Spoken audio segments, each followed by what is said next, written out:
কাপাস তুলো আমাদের বাংলাদেশের মাটিতেও হয়। আজ আমি দেখতে মানে আমি আগে দেখিনি, হ্যাঁ দেখলাম এই যে তুলা সাদা সাদা,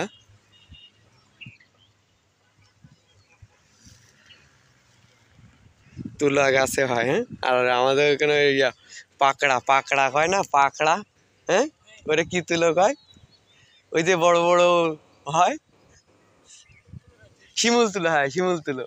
ওর ফুলগুলো লাল লাল হয়, আবার হলো এই শীতের শেষে যায়, তাই হলো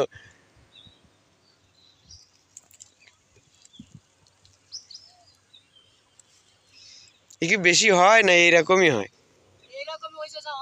হুম, তারপরে এগুলো আবার হলো ছাড়াতে হয়। হ্যাঁ, তারপরে কেজি কয় কেজি হবে, কেজি কিরকম বিক্রি হয়?